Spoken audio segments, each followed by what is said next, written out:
Good evening, it's 7 o'clock and welcome to our Sycamore Township Trustee meeting for Thursday, August the 6th, 2020. Let the record show that all three trustees are present, and due to the COVID-19 pandemic, we are following the rules set down by our governor, and we're practicing social distancing. We have 10 people in the room. It's the maximum that we could have in this room. We had three options tonight. We could invite the public in, maybe to stand in the hallway and do this, or we could eliminate the residents from attending the meeting, or have them remotely be a participant in our meeting, and that's what we are doing this evening. Tom Weedman has tonight's invocation, if we would rise, please. This evening it's All Saints. This comes from All Saints Church. Heavenly Father, we praise you and give you thanks for the many blessings you have given us and the people of Sycamore Township. As we begin this meeting, we ask that you send us your Holy Spirit to enlighten and guide us as we discuss the business at hand. Help us follow the example of our Lord Jesus Christ as we make our decision. We ask this in Jesus' name, amen. Amen. Amen. Now the pledge to the flag. Pledge allegiance to the flag of the United States of America and to the republic for which it stands, one nation, under God, indivisible, with liberty and justice for all.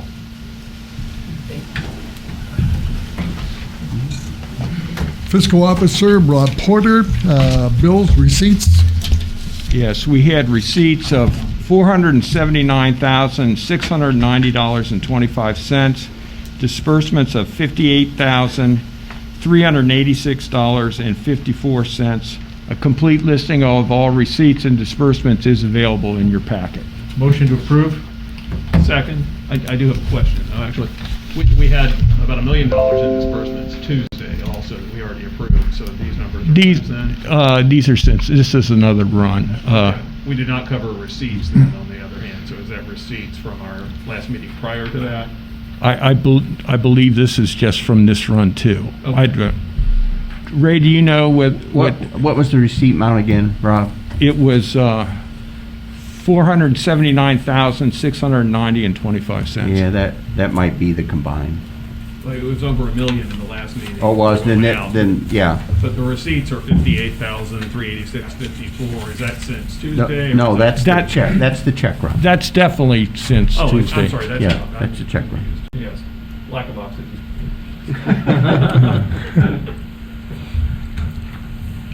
Mr. Porter, you want to call the roll? Oh, okay. Mr. LaBarbera? Aye. Mr. James? Aye. Mr. Weedman? Present. Rob, anything else? Is that On what? the bills, receipts? Oh, no, nothing else. No, that's it. Okay, public comments. We're going to go into the public comments section now. Members of the public who requested a Zoom meeting invite will now be given the opportunity to participate remotely. We're going to follow the rules set down by a previous board. The time limit is 4 minutes. This is not a time for dialogue, not a question and answer period. We could answer your question when you are through or during the trustee comments. At any rate, if we do not answer your question, leave your contact information and somebody will get back to you. Administrator Ray Warwick and Skylar Miller have set this up. Gentlemen? Yes, sir. First member of the public to speak is Mr. Jay Janis. And let me get him on. Can you hear me? We can now, sir. You can hear me now? Yes. Okay, thank you. A few thoughts for your considerations. With the present COVID-19, thinking further ahead, I would like all of you to think about the Luminaria, which to my knowledge is typically held on the first Saturday in December. And depending on what happens, is that definitely off now? Or would it change that you might limit it some as far as attendance? And if you decide to hold it, I would like to know if someone could eventually give me, like, when's the drop dead deadline, meaning when would the absolutely last day know that you would either have it or cancel it? Next item, recently Jason Petty, the parks supervisor, I believe this past Tuesday at your workshop, made a brief summary of some of the Parks Committee's recent activities. And one important thing that he omitted for reasons I'm not quite sure was some of the priorities. It was a unanimous consensus for our interest to focus on the parks was the Bechtold Park, which he talked about, but also was the High Point Park. So we basically the Parks Committee had, we'd like to see equal concentrations. We're going to strive for this year as far as some of our issues. The next issue in previous meetings, Administrator Warwick and some of the trustees had mentioned the current accounting software that the township has had. Just sitting in to observe as a citizen at the first Finance Committee, Advisory Committee meeting recently. Trustee Warwick mentioned some of these issues, and from my observation and listening, it seemed like many of them are interested in speeding up upgrades, whether it's a new computer or new soft grades. Also, the adoption of their administrator's recommendation for a specific type of accounting software system to be used in the township. Next would be the masks. And as all of you are aware, there's been some controversy about some people in the township at public meetings wearing masks, some not. I think it's regardless of the person, it puts some people in awkward positions as far as who's going to enforce it or not. And I just want to bring to your attention the most recent ruling or directive from the Ohio Department of Health by the interim director, Lance D. Himes, on July 23rd. It's a 6-page document. First page, facial covering mask, except as provided herein, all individuals in the state of Ohio shall wear facial coverings at all times when in any indoor location is not a residence. Of course, there's some exceptions. I think, and I was at the building last Saturday during the day, looked on the doors, and to my knowledge and to my surprise, there is nothing about any indication of mask. I know earlier it was optional for people to come in, but now it's required statewide. I think it would be advisable to have something which I noticed on a sort of bus today. It said mask required for entry. I think you should have that on all the front doors of all the township buildings. I think you should also consider having that director's order nearby or not posted on the building, because some of the people that I've been in contact with and others that have contacted me, they seem kind of uneasy when they're at public meetings in Sycamore Township now when some people are not wearing masks. I commend the township for making the mask available to all, and I hope you would give that due consideration. And for now, that concludes my talk, and I appreciate your time. Thank you, Jay.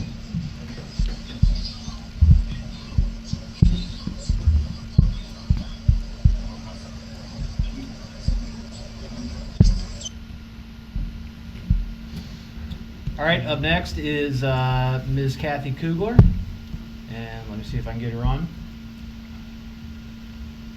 Kathy, can you hear us?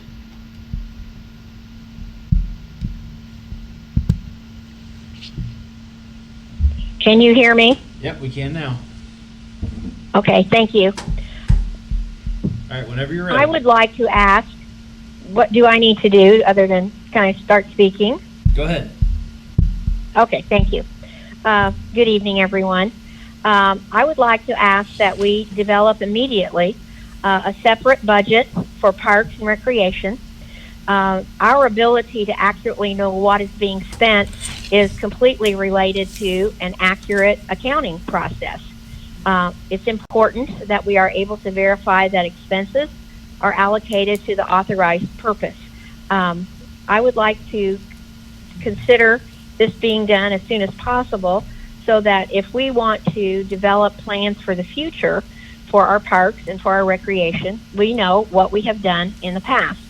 And I would also like that the budgets be separate for recreation and separate for parks, as they really perform two different purposes and can be highly different in their cost, the amount of staff involved. So that is what I'm asking tonight. and I would like to hear back from the trustees on this issue, either right now or in another public setting, about developing a reliable and informative budget for Parks and Recreation that is transparent and easy for anyone to figure out how we are spending our money. And then we can make realistic plans for the future. So thank you. That's all I'm asking this evening. Thank you very much. Thank you, ma'am. Skylar, do you have anyone else? That's all we had tonight. Let me For ask you a anyone to figure out how we are spending our money. And then we can make realistic. Is that her or is it a replay? It's a replay. That's a replay. We're on a delay. No, We're on a delay. It's a delay. I wasn't recording, so that wasn't a replay. Oh. All right. Okay. Let's see. I had a question for Mr. Warwick, since she did ask about the parks budget. Presently, there's not a line item for a parks budget, is there?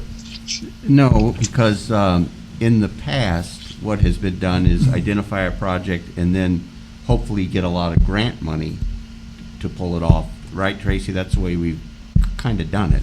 Yes. And what we've said to the Parks Committee at this point is, we know that the playground equipment in Bechtold needs to be replaced, and we'd like to follow that same path. So if we can back it up with enough grant money, then we would put that package together, and it would be great to have the Parks Committee help us in the selection of the type of playground equipment that we're going to use. So that's kind of where we're at. And obviously, we're talking about how to approach the 2021 budget already, and that would be a time for us to look at and propose to you another line item for parks things that I think Kathy's talking about. But we don't have one for this year, but we do need to move ahead with the Bechtold playground.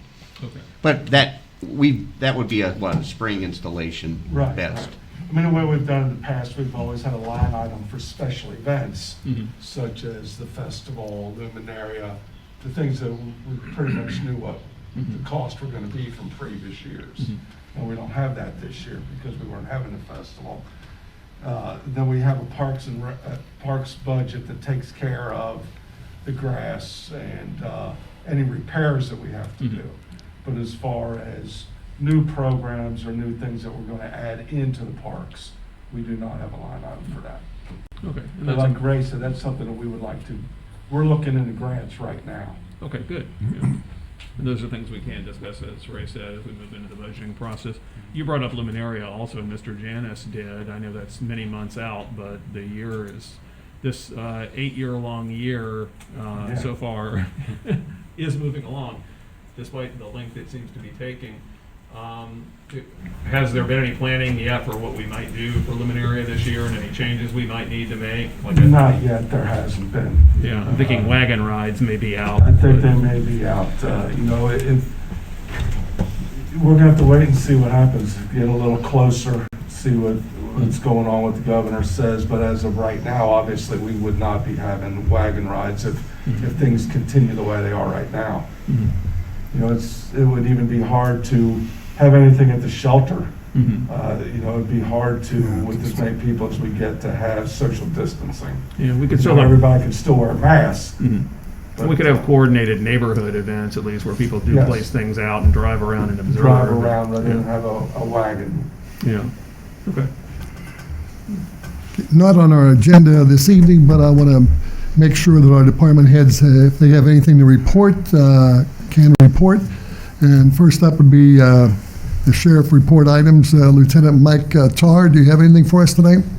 Nothing new. We're remaining on our limited response due to COVID. I think Captain Smith covered that last time. It remains the same.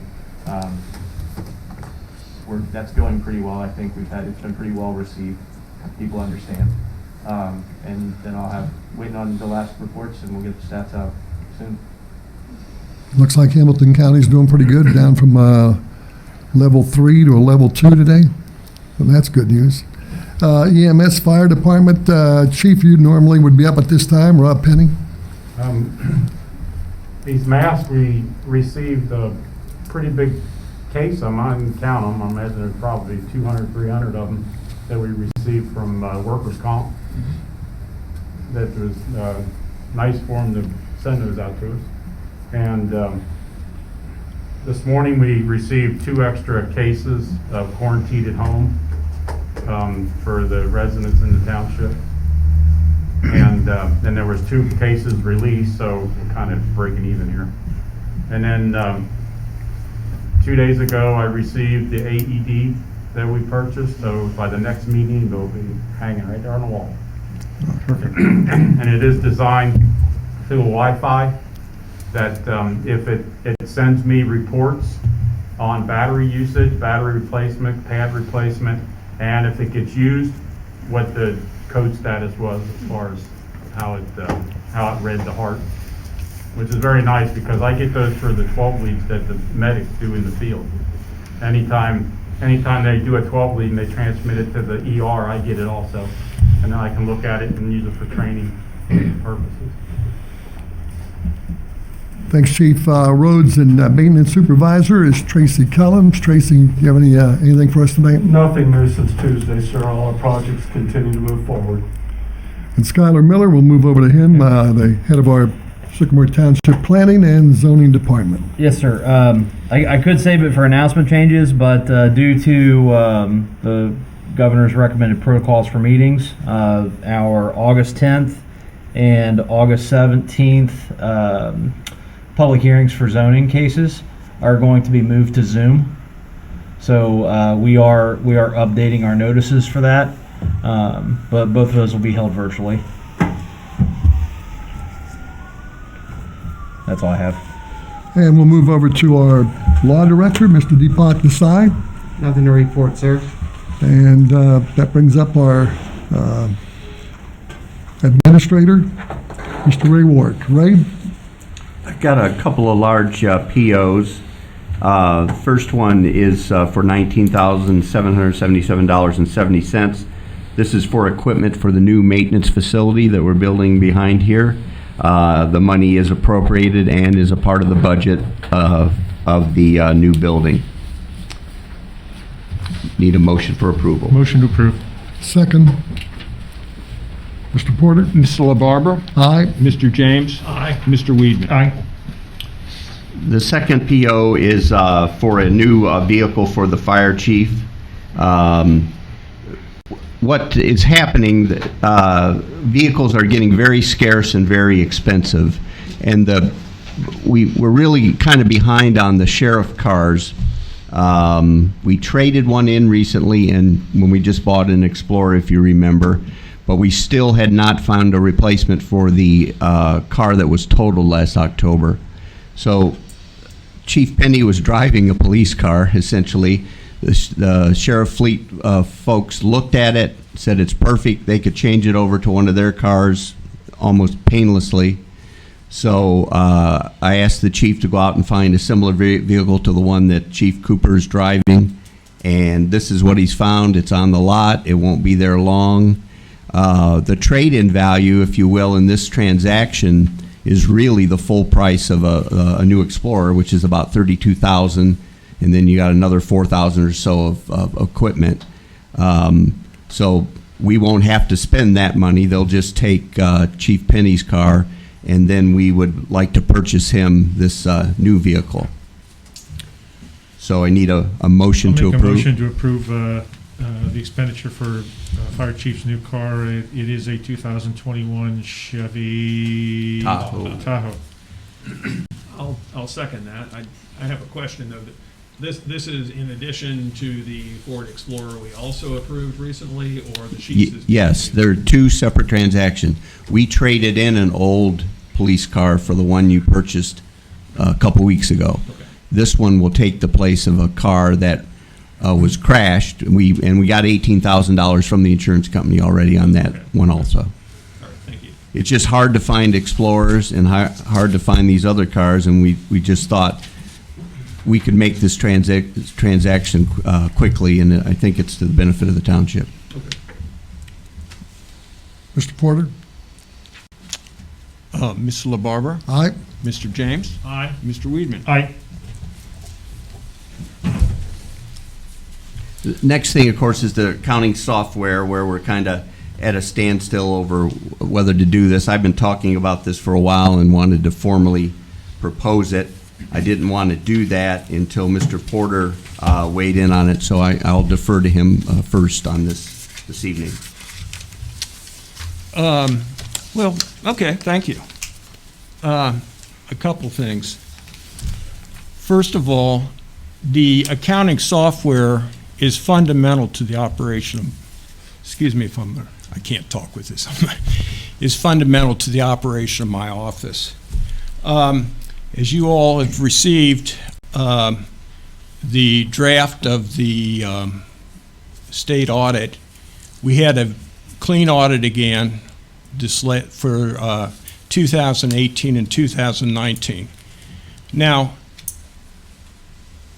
I don't want to brag about that, but it's one of a long number of clean audits, and that's frankly due to the hard work of Debbie, not me. She does all the work, and I just sign off on it. But it is it's a clean audit, and it's been and it was done with the existing software, which we've used for at least the last 15 years that I'm aware of. And I want to continue using that in my office. We've paid for it. It's working fine. There's no need for any new software. Anything that Ray wants to have done, you want a new fund, we can create new funds. Anything that you want done, we can do. Frankly, I think this talk of new software is a solution looking for a problem. We have no problem. We get clean audits. Everything's copacetic with the state auditor. If there was a problem as part of the audit process, you each received a letter from the auditor saying, hey, if you know if there is a problem, please alert me. Well, I don't know whether anyone alerted the auditor if there was a problem or not, but he certainly didn't report on there being any problem. So there's no budgetary problems in the audit. There's no compliance problems in the audit. It's a clean audit. We can't release it it's not released to the public yet because of, it's not officially been issued by the state auditor, but you all have received directly from the auditor emails with that attached. So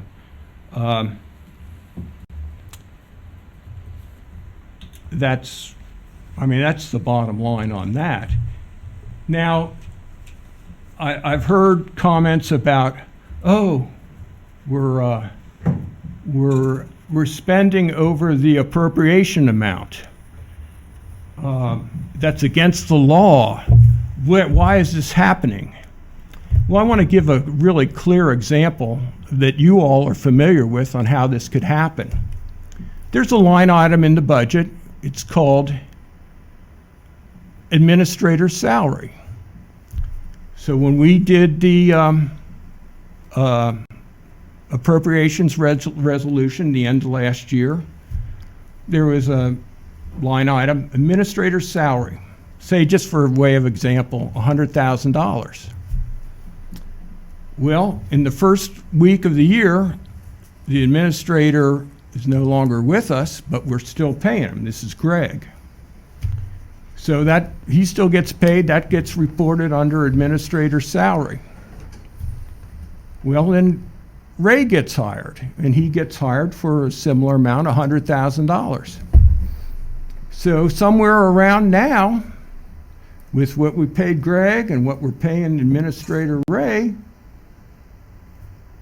we become overspent on that line item. Now, is this a crisis? Is the township going to go broke? Have we put ourselves in a fiscal emergency or completely out of whack? I'm not going to say that. Of course not. You guys made a decision to hire Ray, and you're still paying Greg.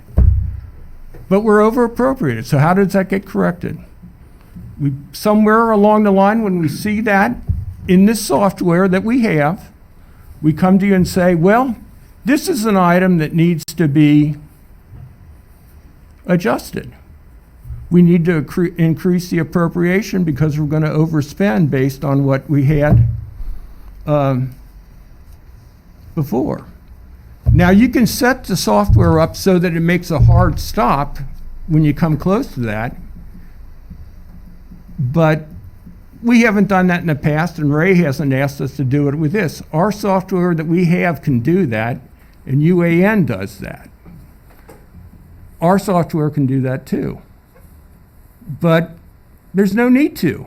I'm not going to tell you we don't have the money to pay Ray his salary. We have the money. And you all know that he has the money, otherwise you wouldn't have hired him. Or you wouldn't have agreed to continue paying Greg. You would have done something different if I would have come in here and said, hey, you're over appropriated. We cannot pay both administrators. But I haven't done that. And that can happen in all kinds of things. It can happen, just by another example, is there's a line item, tools and equipment in the fire. Say we put it in the fire area, tools and equipment, or tools and equipment with road and bridge. So the COVID-19 comes about, and we have to buy much more PPE, personal protective equipment. That wasn't budgeted for in December. We may go over on that line. When Debbie sees that, alerts me to it, alerts Ray to it, we'll come back to you and say, hey, circumstances have changed. We could not foresee this in December. We need to adjust this line.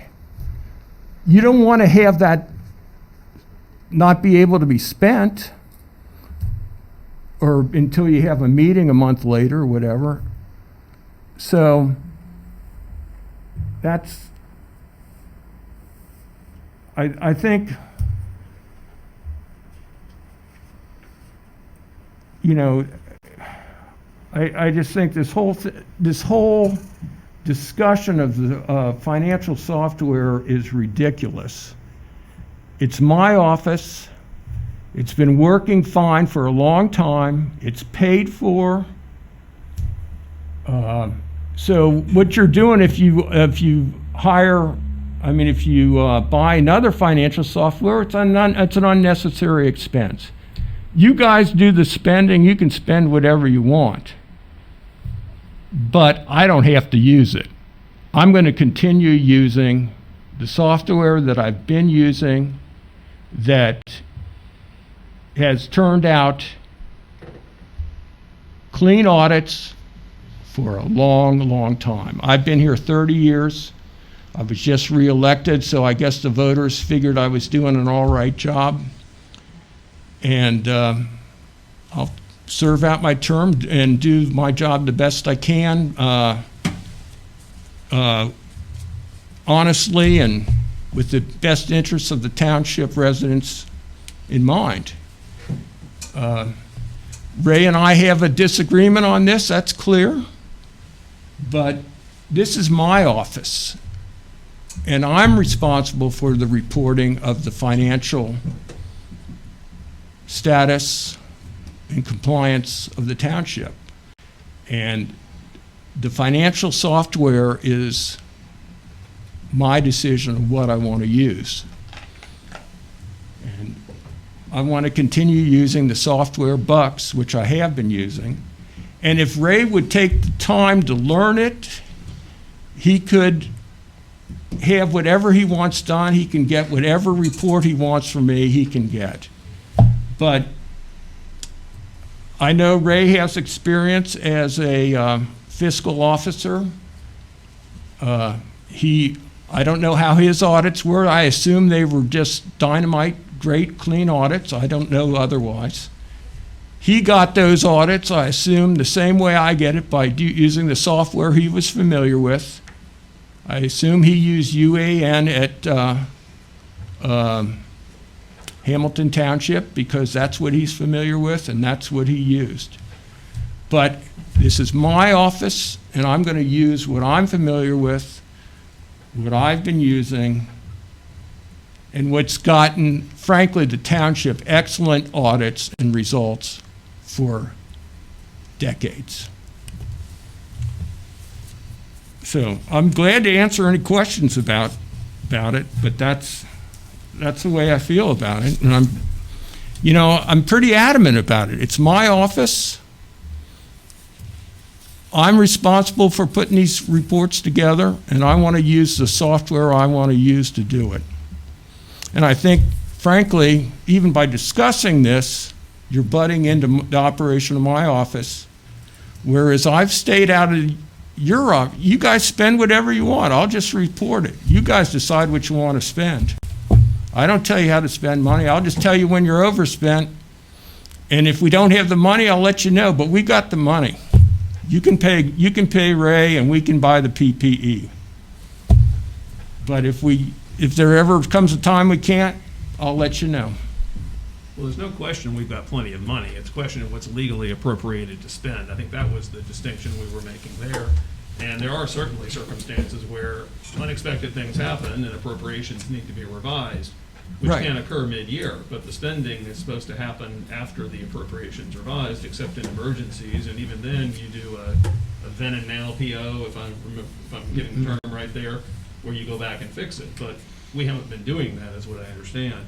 I recognize this is what you're familiar with and what you've been using. Mm-hmm. As you said, though, you give Debbie a lot of credit, and Debbie deserves a lot of credit for what Right. goes on here. Yeah, I'm not going to take credit for that. The fact we got an excellent audit is a lot of what, that Debbie's here 8 hours a day working very hard. Absolutely. I've got, you and we have other jobs and other responsibilities. And I'll tell you, Debbie wants to keep this software too. And Well, she's the one who's doing it. question is, Yes, I'll tell you unequivocally, Debbie wants to keep this software the way it is. Is that because you've told her to keep it? No, and I she have wants to not. please you? I have not told her that one bit. Have And frankly, you call her. She's probably listening to this meeting tonight because she's interested in She it. may be. Hi, Okay, hi Debbie. But you call her in the morning and you ask her directly. I mean, I've always told you guys, you talk to Debbie anytime you want. Ask her for anything you want from her. If you want a report on what we spent on the festival, she'll give you every dime that was spent on the festival. She always has when I've asked. Yeah, I agree. and you put together a pretty good report based on the information you got from my office. But she's the one who's using the software for the Yes. most part, right? Yeah. You're not using it at your office at home, are you? I am not. Do you ever input anything into it, or do you ask her to do it? I asked her to do it. I never Okay. input a thing, So have you yourself looked at the UAN software? Yes, I and compare have. it I have looked at it recently? from when it first came out till recently. And what the issue is with the UAN is I don't believe it's robust enough for our township. Ray will tell you 90% of the townships in the state of Ohio use UAN. I won't dispute that. It's actually 94.5%. Okay, I figured you knew exactly the Yeah, figure, yeah. Tom. I figured you knew exactly the figure. 1,236 out of 1,300. And I figured you know exactly the figure, because that's the way you operate, and I applaud you for it. You do a good job. You don't leave a stone unturned. But, Neither do you. I mean, you do but, your job, so. but you'll also agree that 90% of the townships in the state of Ohio are much smaller than we are and have a fraction of the money that we have. True. And I really, really like township government for a couple of reasons. And I don't like to pontificate a lot, but one of the reasons is I'm unequivocally the most efficient form of government. When you look at the size of our budget And you three guys determine how the money is spent. And we got a couple of staff members here, and I got Debbie in my office. And we turn out a audit report as clean as the one we just had. All this gets done very efficiently. You don't get paid a lot of money. I don't get paid a lot of money. Debbie doesn't get paid a lot of money. And frankly, Ray doesn't get paid a lot of money. I think Ray is fairly compensated for what he's done. I agree with that. Yeah. So the bottom line is that the township operates very efficiently without a lot of levels of bureaucracy. And I like that. That's why I like being a part of township government. And I want to see that continue. But I'd really, since it's my turn to talk, I'm talking more than I hardly ever do, but this is something I'm pretty passionate about, as I gather you guys are familiar with, that I'm passionate about it.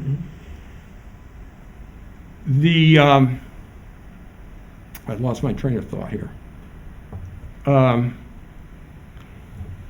I would like to see the township focus, I gather this is almost like a special meeting to discuss about this, because there wasn't a whole lot else on the agenda. But I would like to see the township, with its wealth, focus on things that benefit the residents. Let's buy some sidewalks, put some sidewalks in and make it even more of a walking community. I walk around my neighborhood and there's areas where there's not sidewalks. I love seeing the sidewalks on Montgomery Road in front of the old Yavna Day School. It's Rob Firm or something else now. I think that's great. There's things we could spend money on. One thing we don't need to spend money on is a new accounting system when the one we have now is working just fine. I'm very happy with it. And to spend, with the $6,000 for a new accounting system, to take the staff time. Now, is it me going to be learning all this over again? No, it's not me. It's Debbie. We know who it is. Mm-hmm. Take the staff time to do all that, to learn that, to get the other department heads familiar with the new accounting system, is a waste of time.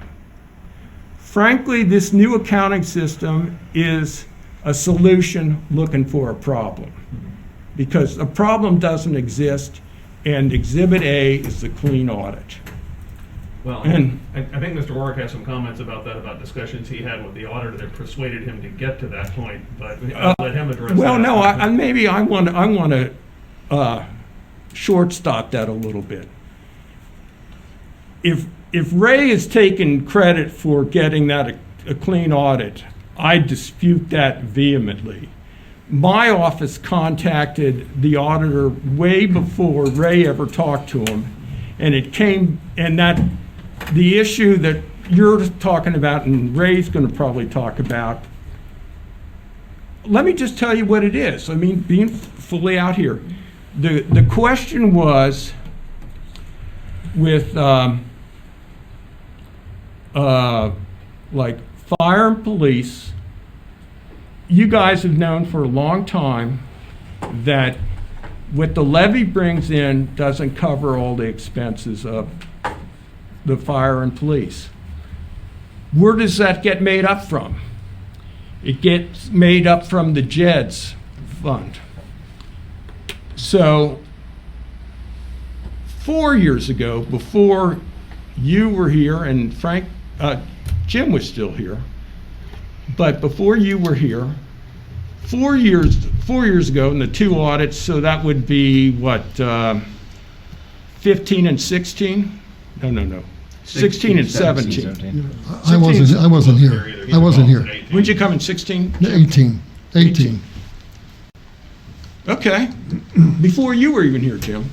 Then the way we took care of that was we transferred from JEDs into police and fire. We transferred money in there that we needed to make sure that it was, that we covered what we spent. And there's plenty of money in JEDs. And when we transferred it into police and fire, you're allowed to spend money on police and fire out of JEDs. That's part of the enabling legislation, totally within the law. And that's what we did for the 2 years before the latest audit. We did that.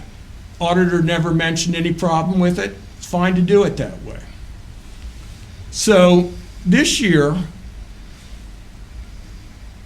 we did it the same, these last 2 years, we did it the same way. Transfer from JEDs into police and fire to make up what the shortfall is in the levy. Auditor says, don't want you doing it that way. I want you to allocate directly from the JEDs to the expenses for police and fire. And he put that in the management letter, which you've all gotten. That's in the management letter comment.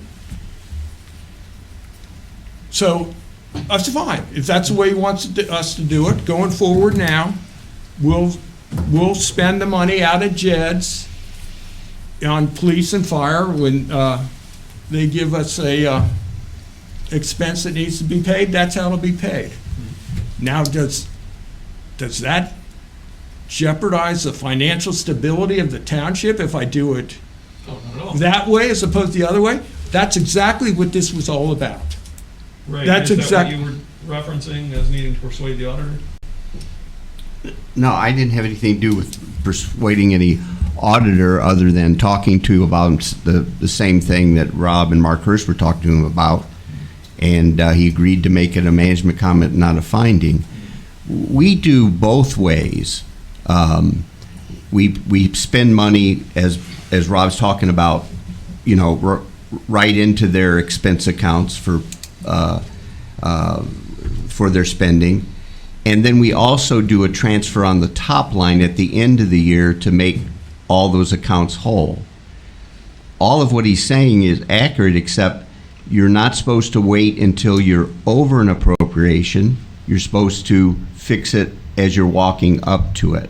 That is the proper way to do it. And that's why the federal government shuts down when they hit that point of limited appropriations until Congress appropriates more. Well, I guess they have a harder stop than we do, Yeah. but that mechanically is what's going on. And I would offer a couple things. When I think about this now, and when I was fiscal officer, I did not pick UAN. The software program was picked by the finance director. Can I interrupt you? Yeah. And I wanted to ask you about that particular point he was making about how Okay. offer up some others, but I had a couple other questions for him I wanted to ask. Sure. I was doing that, if that's okay. Are we paying a licensing fee or a monthly fee for Bucks currently, or is Yes. it paid? What are we paying? What are we paying It's approximately $6,000 per year? per year. Okay, I understood UAN maybe. We pay 6,500 for Bucks. UAN will be 3,500 a year, and there's no upfront cost to this, other than if we have to bring in some temporary labor to help do inputs. Okay, so the cost is actually less than maintaining Bucks, which is a consideration. Tom, are we really taking all this time over $3,000? Well, I you mean- mentioned there was a cost. I just wanted to ask that Yeah, question. I I don't mean- think it's that significant between the two. I don't either. Yeah. I don't think the cost is an issue. And there's training time certainly. And there's I training understand time, and there's switch off time, and probably bringing people in for input, all of which is unnecessary. And I'm not using it. I'm going to continue using Box. that. Well, I know there are things that the state auditor recommends for the budgetary process for all levels of government in the state.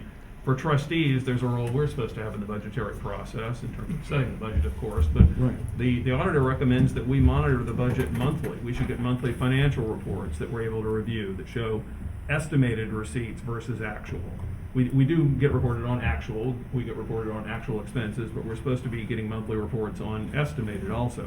Appropriations versus expenditures, to track that. Outstanding purchase orders, contracts, and encumbrances. We get new ones that come before us and we approve them, but we're not getting reporting on some of these other things. UAN, from what I understand, makes all that simple. You push a button, it spits it out, and it's easy to report. Not just to the trustees, but to the public also, because I like to see us reporting these things to the public more than we're doing too. And if the new software makes that simpler in the end, I know it's frustrating to make a change, and we're using something that's tried and true.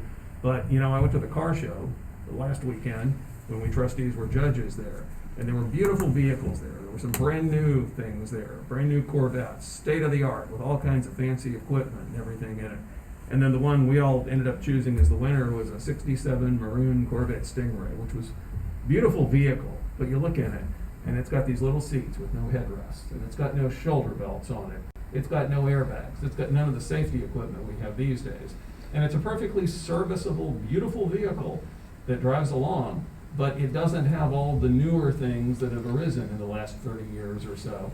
And there are some things this new software may do that I know it's uncomfortable making a change, but it's worth looking at least to see if perhaps it would be a better service and simpler in the end for the township and the public, where once everyone's trained, they're able to do these things. That's why I think it is important to look at these things, but to hear why you think it's not a good idea too. And I told you before this meeting in an email, I said, I want to hear your input because I want to know why you think it's a bad idea. And in the end, I might decide it's a bad idea too. I'm not wedded either way, but maybe time to modernize to what most every other township's using, including most of the ones in the county and the ones that are bigger than us. Sims is switching to it right now too. Well, Sims is not a good example. The one that isn't is Anderson, which is as big as us or bigger than us, and they're Bucks Township. On the accounting side, and they're actually using UAN on the payroll side. Is there a problem with payroll I'm not familiar with? No, none that I know of. I don't think so. Yeah. So why would we do just Bucks for, UAN for payroll? Doesn't make any sense. I don't know why they're doing that. I don't know That is why what they're either. doing. I don't know why. I do know. I do know They're the why. only township in the state doing it, by the way, too. So, I do know why. I talked to Vicki Earhart, and the entire 25 years they've been using UAN for the payroll. But they spent, she told me, a great deal of money training all departments. The head of every department out there, Bucks came in at a great cost to the township, and they each have their own. So the maintenance department would have it, the zoning department. So they are all in tune on this, and staff knows how to use these reports. So they're all up to date with it. But they spent a great deal of money to do that, and they're all comfortable with it at this point. But just in listening to what you said, you don't know how to use it. There's one person who knows how to use it. And that's No, I me. believe So there's more than I'm going to weigh in later, but I'll let you, excuse me for interrupting. Yeah, sure. I just wanted to point that out. well, But that's and- why Anderson doesn't have it. Right. Chief Penny has a very sophisticated system he's put together for use in the fire department, which I don't know if you want to chime in at some point here, but it's not Bucks either. It feeds No, information to Debbie. it's not that Bucks, she- but it's not to replace Bucks. It's basically I designed it for our use because I wanted to be able to capture the PO request that the firefighters put in on electronically, rather than, we don't want our firemen going into Bucks and messing with it, and I didn't want paper. So the program I built was mainly for the firehouse, the firefighters, to request a purchase, and then I approve it, and then I use that program to put the information in the Bucks. I don't get into Bucks at the level that him and Debbie do, so I really don't. I mean, there's a lot to it that I don't use. I mean, I just put invoices in, but the program that I use has nothing to do with Bucks really. Okay. Well, those were some of the questions I had, and I mean, it's good to hear this back and forth. I'd like to know why Mr. Warwick thinks it's something we should move to and what advantages there are in doing that. I guess I'm reminded of, in all my private sector life, I remember when computers came and we had those big mainframes, and we said, what are we supposed to do with that? And back then, there wasn't really software. When you got a mainframe, you had a person write the reports. And over time, we moved away from mainframes and got the desktop computers that we're all familiar with today, because there were software products that were tailor-made. And one of the early on products was for accounting. And there were various ones you could choose from, and some were better than others. And the Bucks system is older, and it's more along the lines, the way you have to operate it, along the lines of the old mainframe era, if you will, because you have to write those reports.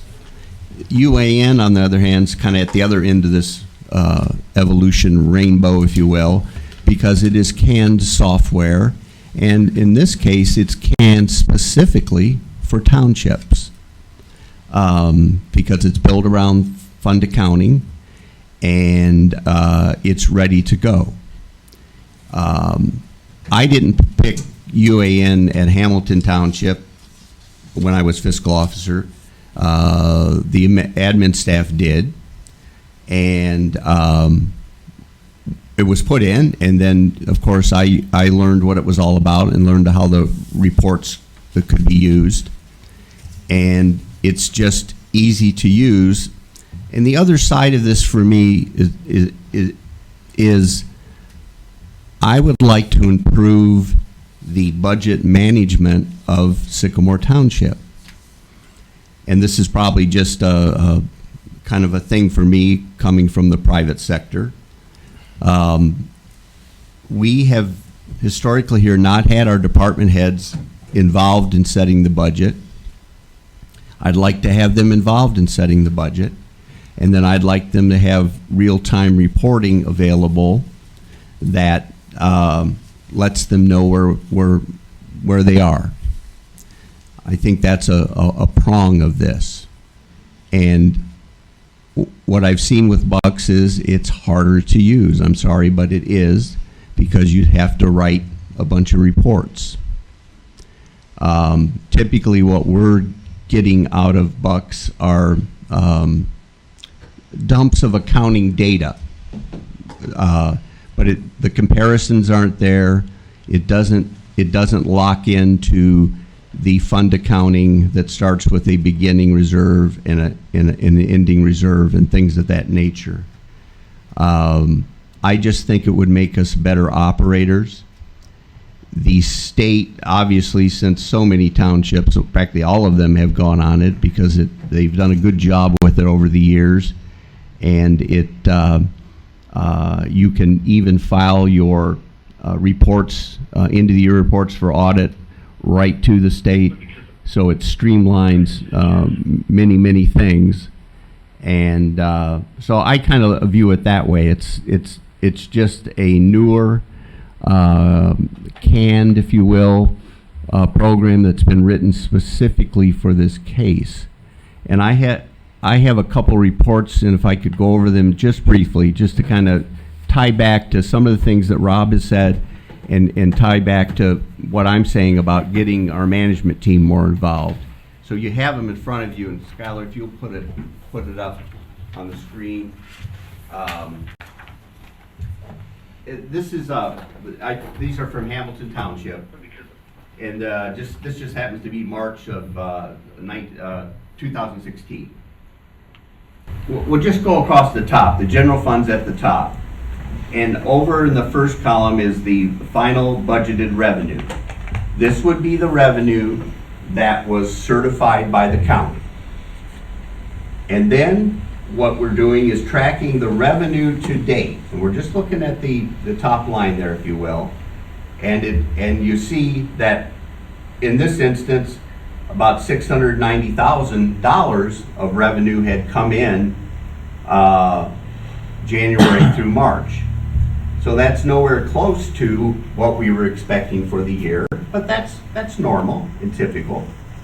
So that kind of sets in place a quick look. And then if you look over there in the middle, final appropriations, this is the appropriation amount that would be certified by the board and turned in by the fiscal officer to the county. That's those appropriations become the cornerstone of our operating budget.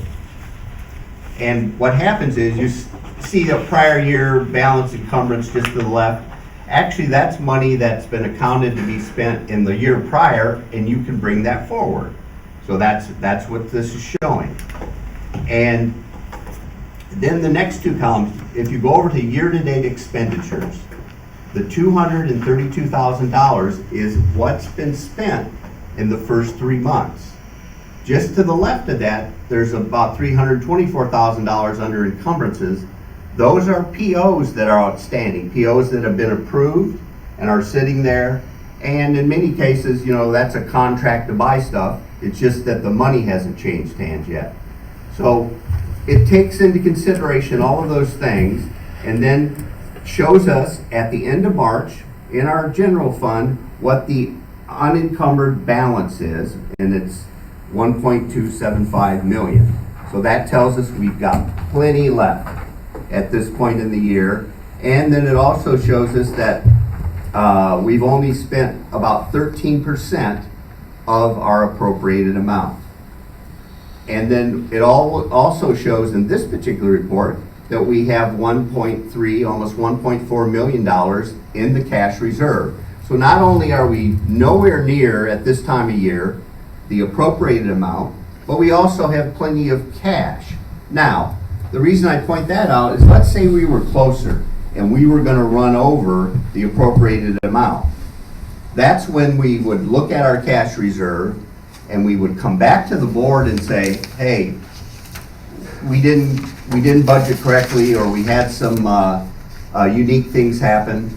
We need you to appropriate more in that fund, and here's where it's available from the cash reserve. That's all supposed to be done proactively before we run over that number. That's the way it's supposed to work.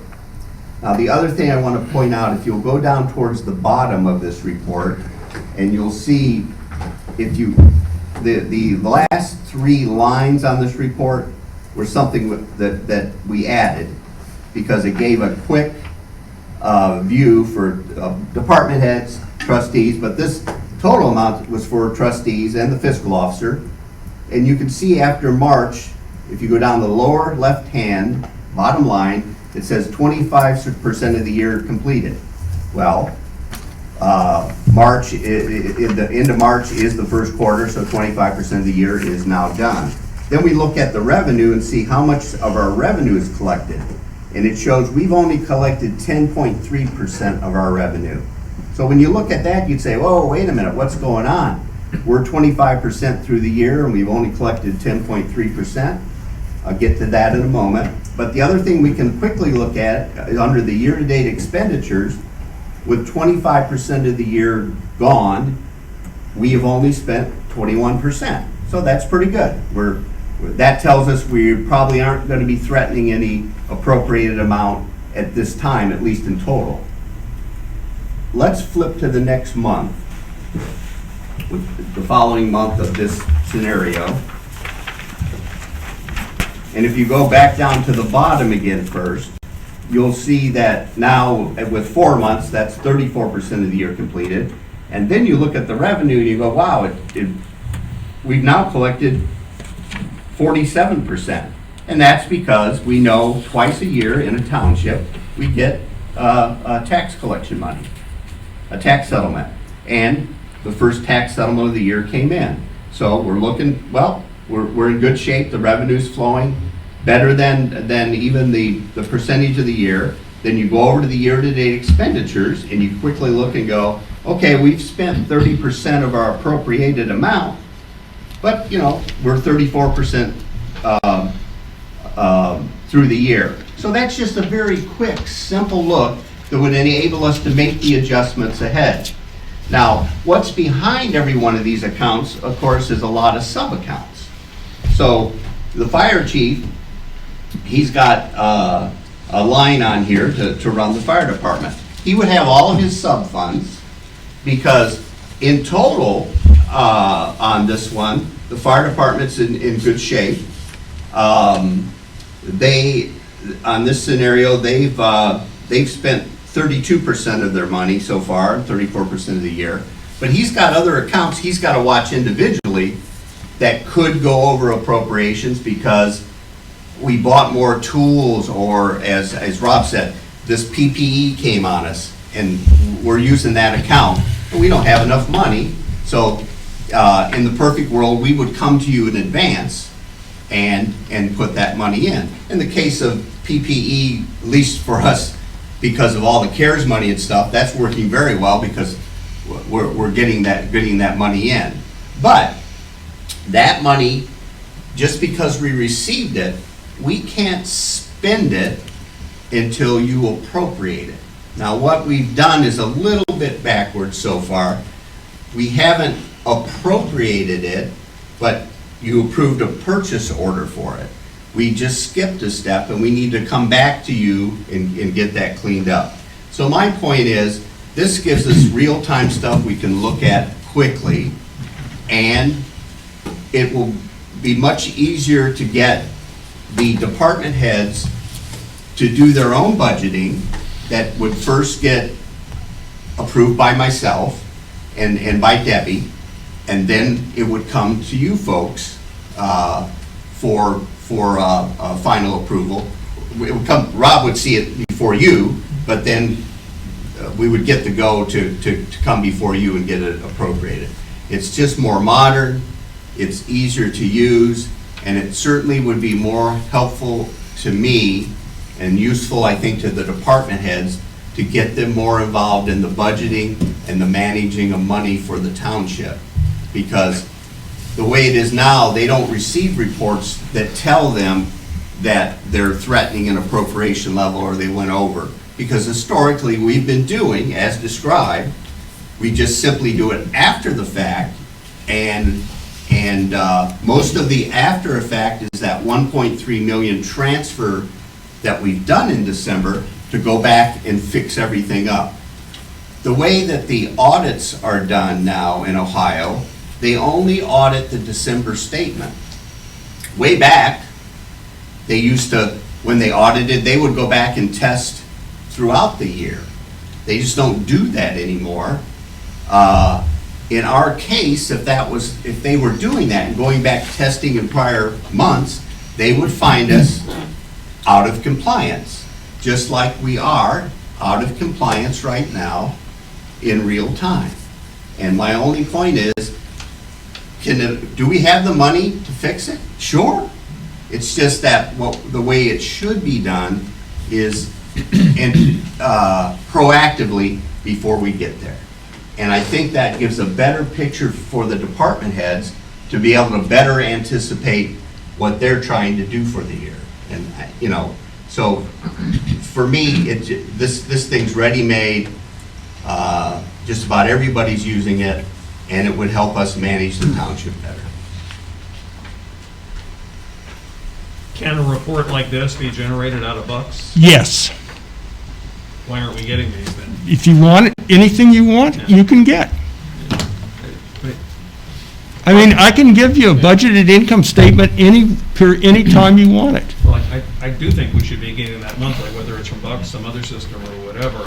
I know the reporting we get, for example, we get a check register, which when I started several months ago, was this long spreadsheet that frankly I had to do a lot of Excel kung fu on to make it readable, to distill it down to what the checks were. I talked with Debbie though, and Debbie's very good about working to a better report. We now have what I think is a better report, at least, if you which want a summarizes report the that checks. looks like that, I guarantee you Debbie can manufacture a report that looks like that for you. But how We don't need to have a different accounting system to get a budgeted income statement.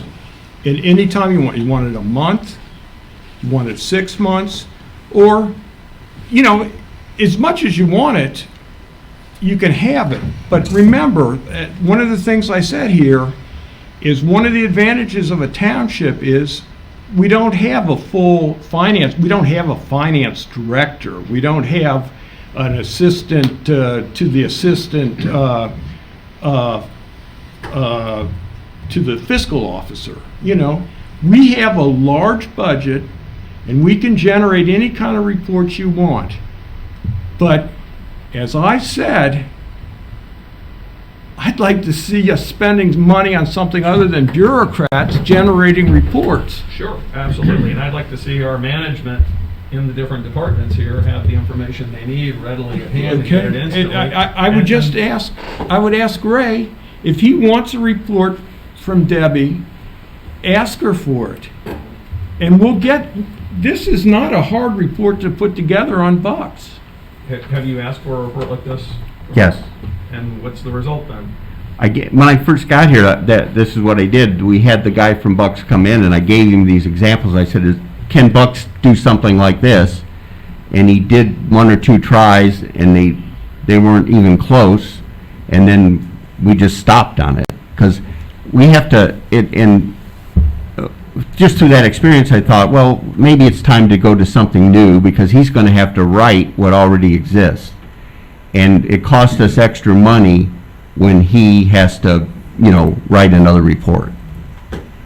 So for me, I'm thinking the money that we would spend to have him write these reports are already available in UAN that for a yearly cost is cost less anyway.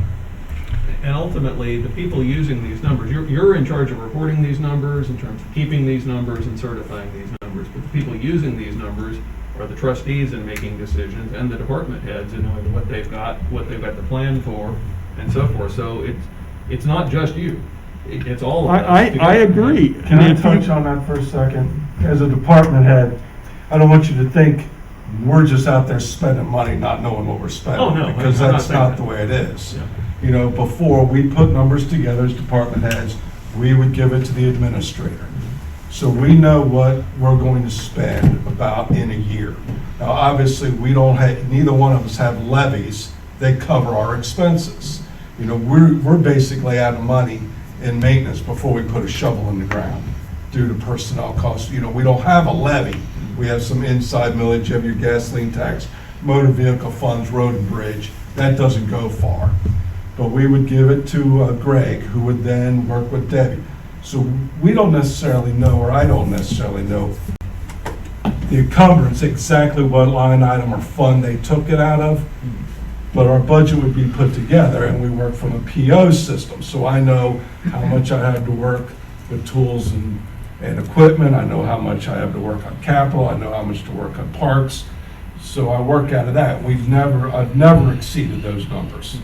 So we're not just spending money not knowing what we're spending. I just want you to know that. And I'm not suggesting you are either, that's not the point of this. Right. So we do have a better handle on reporting and forecasting and figuring things out, so that if and when we have a parks budget and/or a recreation budget, for example, also, we've got our planning going in that, and we know how to do this forecasting, and we can keep an eye on what we're supposed to be keeping an eye on, because the citizens put their trust in us to keep track of these numbers and make sure we're not going beyond our legal authority in terms of what we've appropriated, or our checkbook, which fortunately is not a problem here, because there's plenty of money in the checkbook.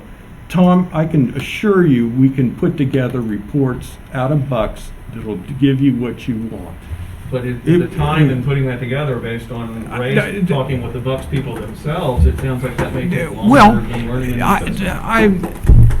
I could dispute about Ray's involvement with Bucks.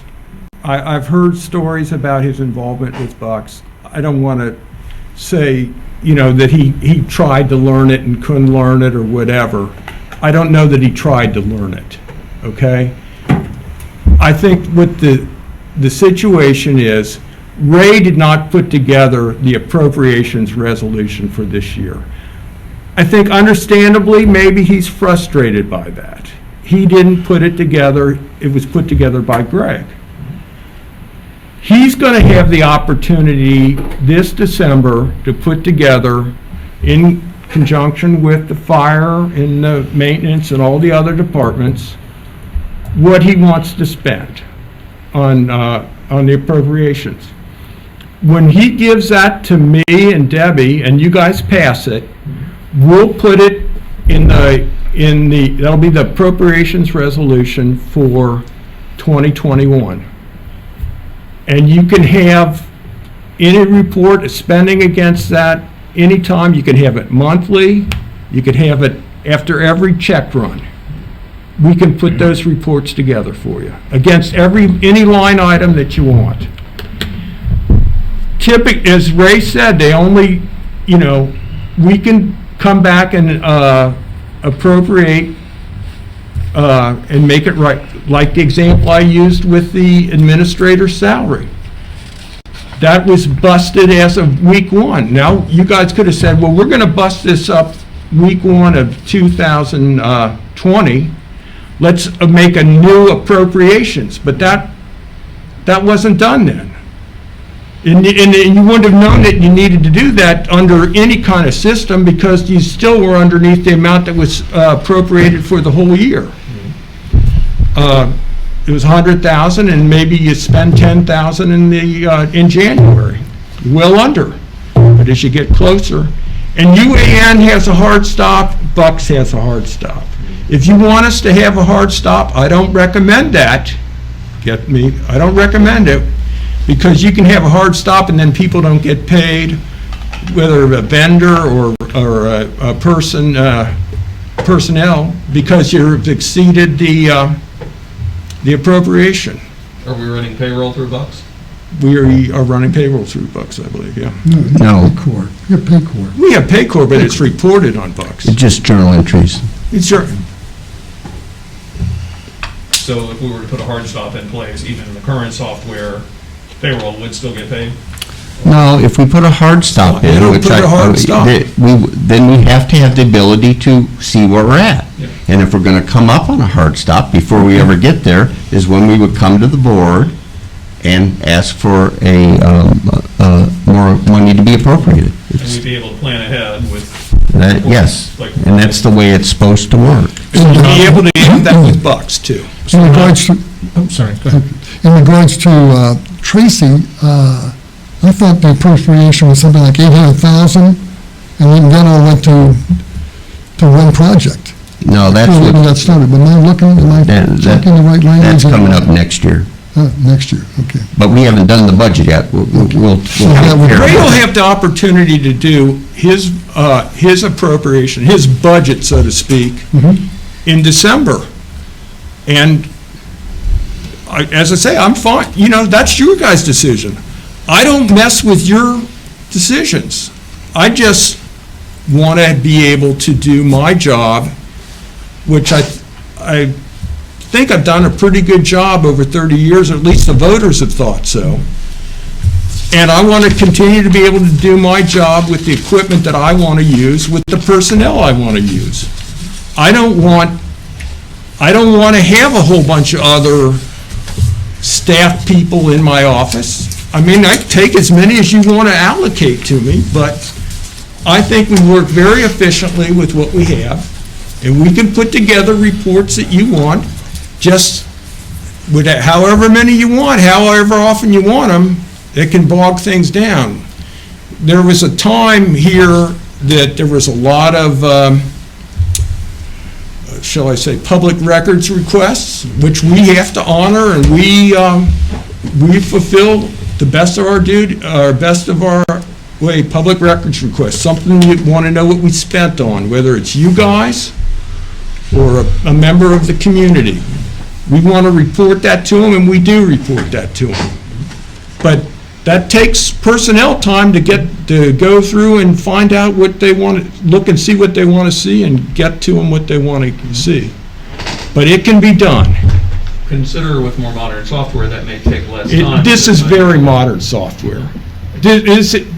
Bucks has been around as long as, UAN has been around as long as Bucks, and they all update all along. Well, if that's the case, though, in the marketplace of Ohio Townships, why does one so dominate the other? Because most Ohio townships are very small, rural townships, and if that was the case here, I would be much more receptive to UAN.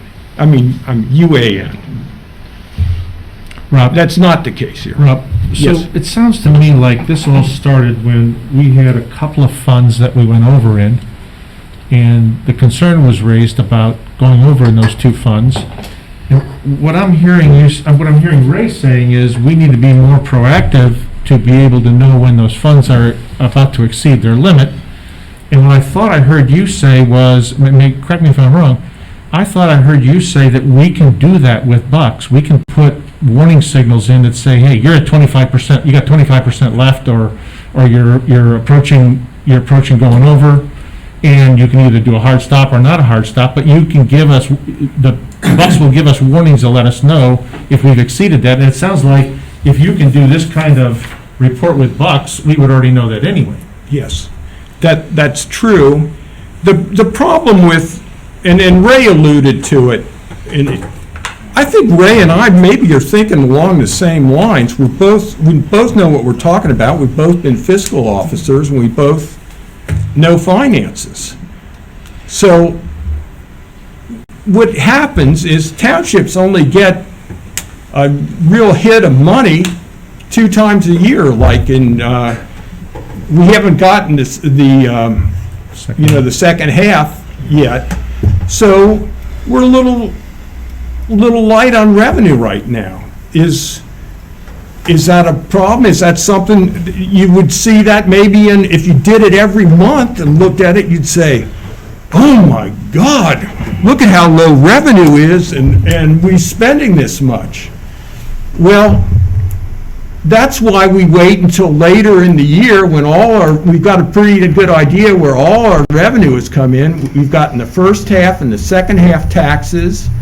We've gotten payments for medical reimbursement for the fire company. All this revenue funds that we have coming in, we've got an idea of what actually has come in. And that may be more important than ever this year because of COVID and what's going on at the town center and people not working and people not paying their rent and vacant storefronts.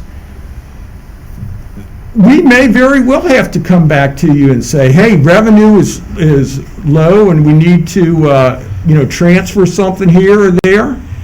And you'll have plenty of time to do that, and we'll hopefully you will do that. When I say that and Ray says to you, hey, we need to transfer some money from here to there because it came in less than we thought, or we spent more than we had initially appropriated, and let's get this right.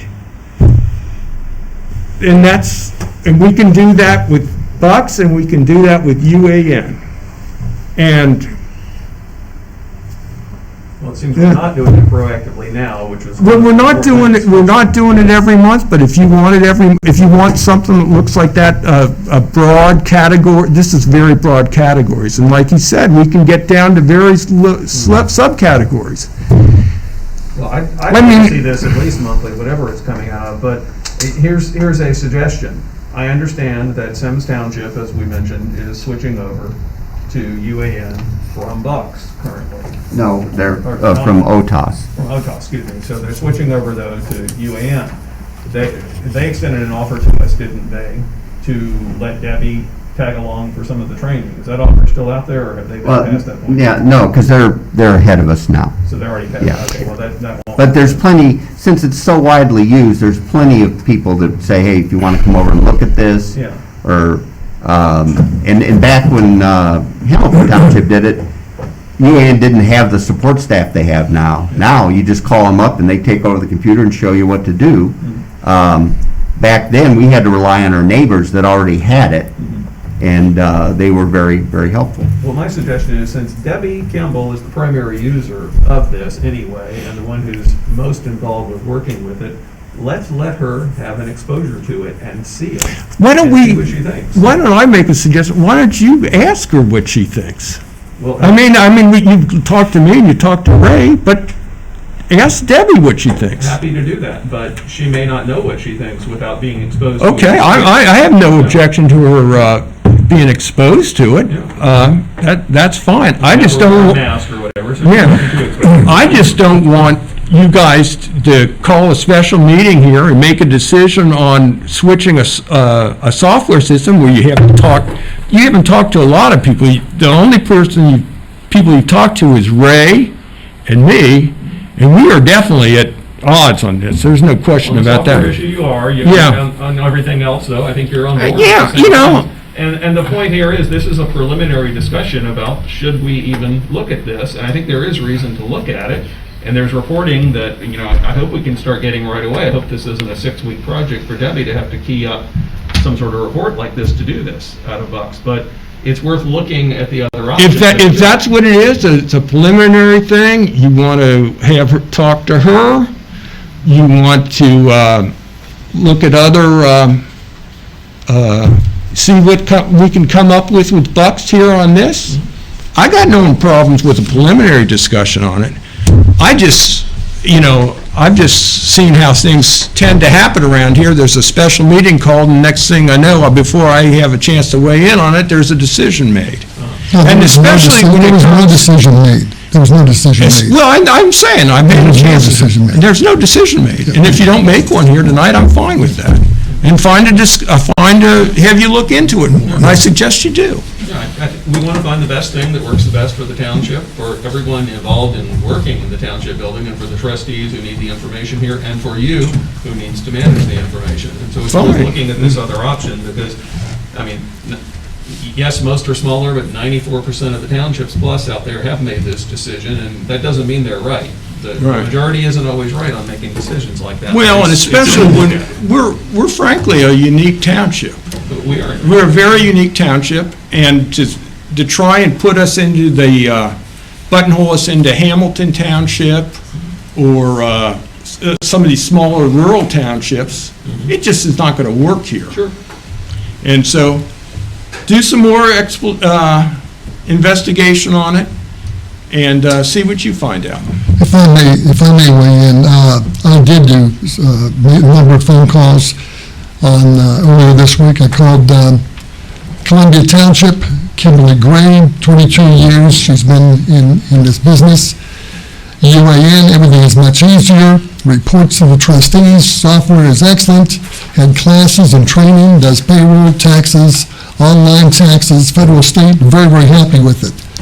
Delhi Township, Jack Cameron, administrator. Could talk with him. Great because, number one, it integrates with the Ohio State Auditors Program. It is coded the way they want to see it. They were on bucks and glad they switched. UAN speaks the language, inexpensive. He said $375 a quarter. I believe that's $375 a month. Colwyn Township, Jeff Mills, administrator.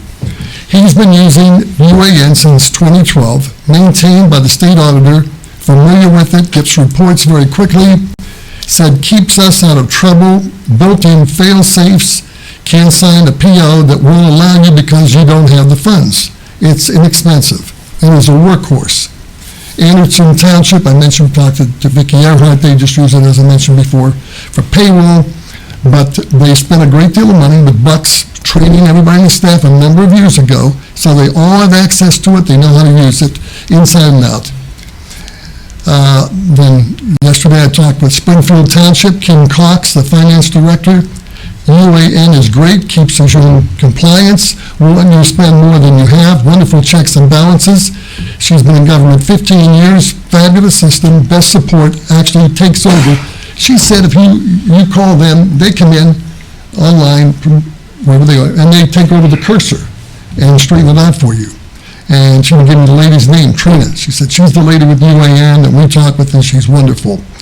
Green Hills Village, Deborah Heimer, administrator there, worked for the city of Hamilton for many years, it was like over 20 years. She retired, and she said during that time they changed the system a number of times.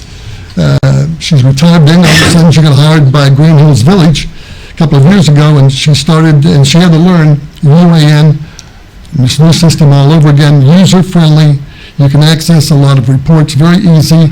Support system, everybody said this. Everybody raved about the support system. You get it 6 days a week. They're there on Saturday, and during the critical time of the year when you need the audits at the end, they're there even longer hours, and they will help you. And she said it's very good, knowledgeable people to help you. It's a quick learn. Everything is laid out, all balances, monthly reconciliation reporting, and she highly recommends UAN, and that's some of the people I talk with. So it's gotten rave reviews from the people I talk with. Jim, that's all well and good, but this is my office. I'm giving Buck's rave reviews, and I've got the audits to prove it. And you're saying you want reports. I'm saying I can give you those reports. Well, why haven't you? Why haven't You haven't asked for them. Anything you've asked for, In Jim, 30 you've gotten years, out of my 30 years, and what you come in with was a little post-it You thing. haven't asked me for anything specific. If Ray asks for something specific, we give it to him. And that's, He asked for this, though, and the Bucks people couldn't even figure Well, it out. and he I wanted to asked- see something like this, asked- And he couldn't get it. well, let's see if we can come up with that, okay? If that's the first I've seen of this. And then, the Sims situation is kind of a special situation. They had a problem with the fiscal officer over there. I don't want to, I don't They're know. starting from scratch. in other words. I don't Yeah. know, I don't know what the circumstances were over in Sims, but there was a problem, because I've talked to them too. And so there's different circumstances in all these examples that have been put out here, so. I'd like to weigh in on this.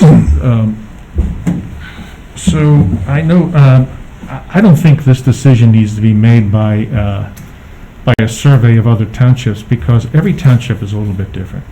And so we need the software that meets the needs of Sycamore Township. So for anyone to suggest that it's a good idea because you got a survey of 20 townships and they all said, oh, I love this software, it's just great. Is that a good reason to go buy new software? For me, it's not. I don't know, maybe it is for somebody, but it's not for me, number one. Number two, Rob Porter is our duly elected fiscal officer. The voters in November spoke, and they spoke clearly, that they rewarded him with another term because of the excellent job he's done for 30 years with audits here. He has a fiduciary responsibility in the requirements of the state auditor to meet the state auditor's requirements to report the finances of this township. He's done an exemplary job of that.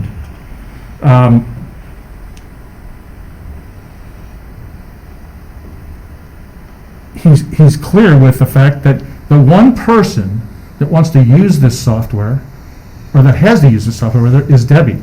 And Debbie doesn't want to change.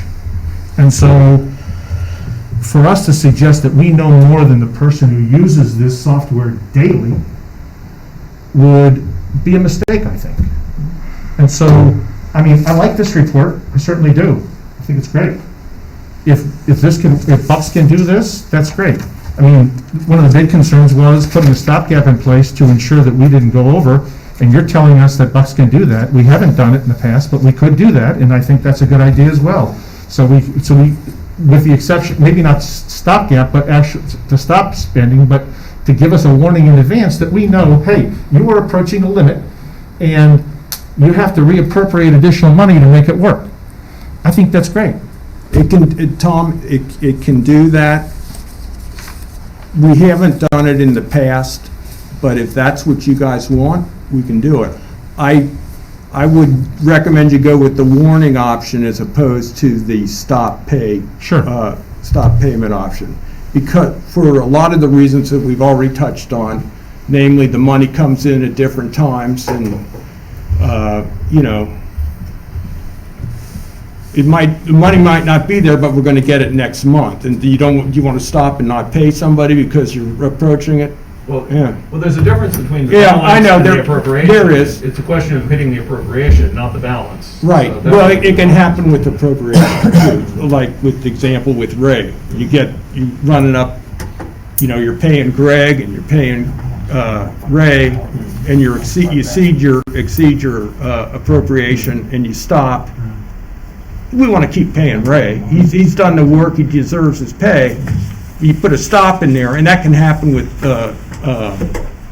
suppliers and everything else, and you don't necessarily want to have that happen. I'm not proposing that we put a stop in, but if we have fair warning that we need to reappropriate That to fair ensure that warning we we stay can do. positive, I think that's great. And Fair warning we if can Bucks can do. do that, then I think we ought to try to implement some of these things. Some of the capabilities of Bucks that we have not used, perhaps we should implement some of those so we can use them so that we get the maximum out of the software we have.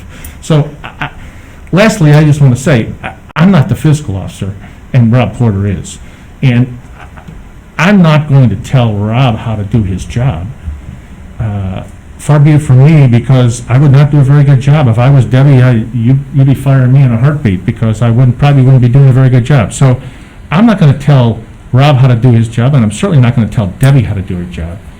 And if this is a decision by Rob Porter, because he is the duly elected fiscal officer. This is what the residents of Sycamore Township wanted. They wanted him in position. He meets all the statutory requirements. I would just say that if we have the capability of adding some additional reports, as some people have suggested or asked for, and we can do that with Bucks, let's do it. Let's see what happens, instead of trying to. I mentioned when we had lunch on January 8th. I said, I'm going to give you one word of advice. Just because Hamilton Township does something differently than us doesn't mean that we're doing it wrong, number one. And number two, my biggest advice was, let's not try to fix something that's not broken. And I think Rob has a pretty legitimate point. I think maybe we're trying to find a solution to a problem we don't even have. So I would rather take the buck system, which we know how to operate, Debbie wants to use. Let's see if we can generate these reports that we're looking for. Let's see if we can put these stops in place, or these warnings in place, to ensure that we don't overspend our appropriations. And if it doesn't work, then we have a great reason to have another discussion. But I don't think we've given Rob the direction we're looking for to do these reports and put some of these stopgaps in place to ensure that we can accommodate what we need with the existing software that we have. And so, I mean, I'm going to always yield to the fiscal officer, because the residents of Sycamore Township appointed him to that position, and he's done an exemplary job over 30 years, and far be it from me to suggest that I know more about accounting software than he does, or that Debbie does especially, so I'm all done. And nobody's trying to usurp your authority, Rob, as to this. I mean, I want everybody on board with something that works best for us. If that's Bucks in the end, great. If it's UAN in the end, that's great. If it's some third thing we've never thought of, that's great. But I'm pleased that you're willing to let Debbie be exposed to UAN, to take a hard look at it, to see. You may find she recommends. I always have been. Yeah, well, good. So, I mean, Ray, you're here day to day. I'm not, because I'm like Rob, I'm out there in the real world lawyering too during the day. Will you work with Debbie? And I'm happy to join in the conversations if needed, but let's get her exposed to usage of UAN so she can get a perspective of how things work in it as opposed to Bucks, so that she'd have some valuable input there. And it may be she says, I hate this, or she may say, oh, you know what, this works better. Yeah, that's easy, easy done if she wants to do In it. life, you go through changes, whatever you do. There's a new job, I just got a new phone. I had to go on YouTube and figure out how to use this phone. But when I see an email, you're talking about Debbie, Debbie's really the person, because you don't even know how to use Bucks. You can't get into Bucks and use Bucks, so you have no idea. But you just know the reports it gets. UAM will give you those same reports, and they cost us a lot less money. The big problem is Debbie learning the new system. But when you send an email that goes to everybody all the department heads and everybody here, I will not use this, I'm just quoting what you said the other day, I will not use this software, and I will not sign any check to pay for this unnecessary expense. Due to the environment in the office, I'm inclined to have Debbie work from home pending further notice. Rob Porter. If I'm Debbie, I'm probably a nervous wreck, because this is a new system I have to do. Because you've created a crisis. Instead of sitting down, I Let me go back over disagree, three Jim. I didn't emails create that you the sent. crisis. I think somebody else created the crisis. well, Let's, $1.3 million at the end of the year, we have to move over. Let's get stuff organized ahead of time. This is a system that will do that. And 94% Jim, of the frankly, places- you know nothing about this. And you don't either. I know a hell of a lot Well, more you about know it than you do. But I'm saying, look at this, what's going on. Why can't we move into something that's a better system? I agree. He is going to be exposed to it, and he's allowing her to do that. He's got no qualms with her doing that, rather. And Mr. Warwick is going to work with Debbie on that as well. I'll work with her. Let's figure out what works best, and then we revisit this at that time. And let's put aside any bickering over who's upset about what. Fair enough. And I think the next item on the agenda is the fiscal officer reporting communications. Thank you, Mr. Desai. Tonight I have no communications. Trustee comments, I want to welcome the Taste of Belgium, the Sycamore Township. They're opening at the Kennett Square in the former Ruby Tuesday space at 7800 Montgomery Road, and they are interviewing future employees this week. Mr. Weedman? I get nothing from more than that I had on Tuesday. Mr. James? Just a few things. Every meeting reminder now, if you haven't responded to the census yet, please do so. Time's running out, and it's important we have a good count of who's here in Sycamore. And I'd just like to express prayers and good wishes for the governor, who has tested positive now for COVID-19. Hopefully it's a false positive. He's asymptomatic. Hopefully no one around him is exposed as well. But we certainly, as a board, I'm sure, wish him good health, too. Amen. Announcement changes for scheduled meetings, events. Without changes, see our calendar on our township webpage. Motion to adjourn. Do we have a motion to adjourn? Second. Good evening, thank you, stay safe. All those in favor? Aye. Thank you.